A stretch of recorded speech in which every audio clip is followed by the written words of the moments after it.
even though that was a little bit of a long bio, I should add a little bit more, which is, until about the year 2000, I was a conventional industry consultant, and we had a energy crisis in California in 2000, 2001. Some of you may remember that. And that got me a lot more interested in how utilities work, because that was a largely manufactured crisis that shouldn't happen. And my response to that personally was to put PV on my roof, because I was fed up with utility.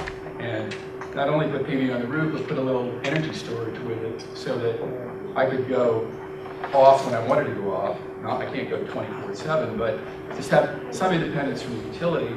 And I got a lot more interested in the strategic plans being developed not only in my area, which is the San Diego area, but for my state, which is California. So 10 years ago, I was permitting gas turbines and combined heat and power projects like in hospitals or universities. And I got a lot more interested, and at the time, we had proposals coming down the pipe to expand our transmission system, and just like you, we have some pretty spectacular country around San Diego. And we have a lot of ranching that goes on in East San Diego County, and a lot of people who are not that interested in serving as a conduit for power going to the urban center, or as a site potentially for a transformation of the land use. And what we're facing in California, what I have on this cover slide is all of these blue lines are the transmission lines currently proposed in Southern California to reach industrial scale solar developments. And one of the biggest percentage-wise, the proposals, many of them are what we call Dish Sterling, but what is now Tesara, because they had many very large projects proposed over the last few years in California. And I should come clean on this technology. I have a very dim view of it, and I'll explain why a little bit later. And it was used for a very specific purpose in the case that I'm most familiar with in San Diego. And part of what my function has evolved into is looking at or putting together strategic plans that are a counterpoint to the utility plan. And consistently, the utility plan is transmission. With lately it's been renewable generation. Until a few years ago, it was also conventional generation. And so what I do, at least part of what I do, is put together fairly detailed strategic plans that look at doing something like this, which is a solar rooftop, but also something like Sun Edison and the sun power. I did look at the Sun Edison facility yesterday afternoon, which is a few miles north of here, which to me is really the future. That is the future and will be the future in the United States. But we may or may not see one last generation of transmission lines and big projects, depending on the politics and how this works out. California has a reputation for being in the lead, and we are in the lead on renewable energy development. However, there's an interesting story in California that will probably be, or potentially be, repeated in other parts of the country now that many states in the West especially have renewable energy standards. We have essentially a dysfunctional renewable energy procurement system. And it's only because we have a dysfunctional procurement system that what I think is a better pathway is coming to pass in California. And that is much more distributed photovoltaics. And by distributed, what I mean is it doesn't tie into the transmission system. It doesn't need the transmission system to get the power to the customer. It stays at a lower distributed level. In California, that level's about 12 kilovolts. In other parts of the country, it can be a little higher or a little lower. But what's happened in California is we had a renewable energy standard passed back in 2000, and I think the first one was 2002 and 2003. It required us to get to 20% by 2017. Then we had more legislation, I think in 2006, that accelerated that to 2010.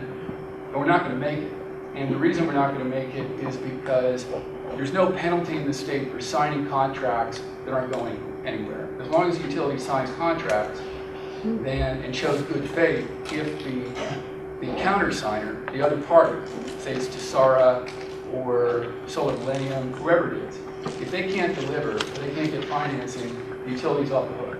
And so what has happened is we lead the world in signing contracts, and we lead the world in failed contracts. Because the contracts, utility doesn't want the stuff. Utility really doesn't want the renewable energy procurement program, period. But they're stuck with it. However, the law was written in a way that gives them a lot of off-ramps. And so what has happened, partly out of the public outcry, has been strong, especially lately. The public is finally waking up to the fact that we're not going to make these goals, that we're going to fail. And a parallel path started a few years ago because there has been a strong interest in doing more rooftop solar. And partly, a lot of it is as a hedge against utility raising rates, is to either pay a little more upfront to have a reliable cost or price to it over the next 20 years.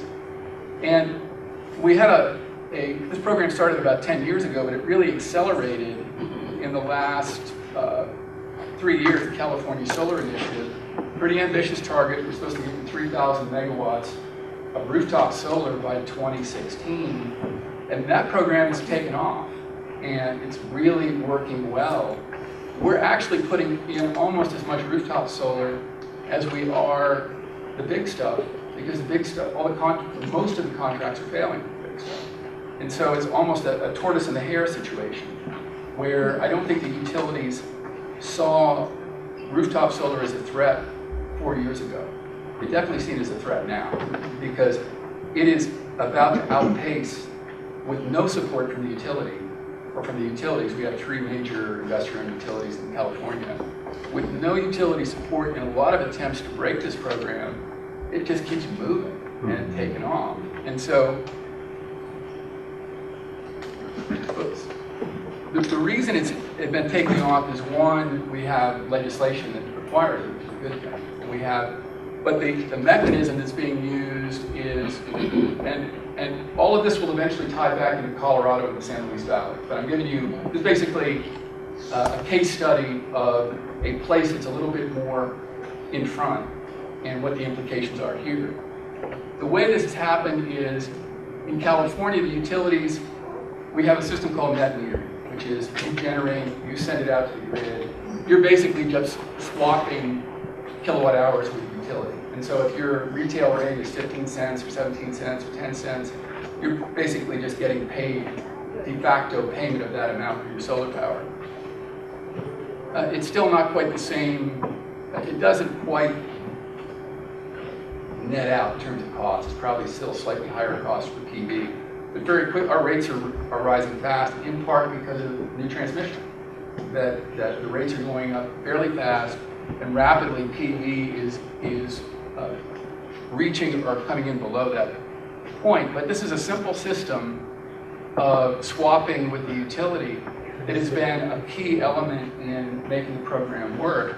However, one thing I want to talk about quite a bit later on is a feed-in tariff system, which I think is critical to really taking off in this state of this country in terms of taking full advantage of not only the solar resource, but community-based wind and other renewable energy that's generated at this point of use.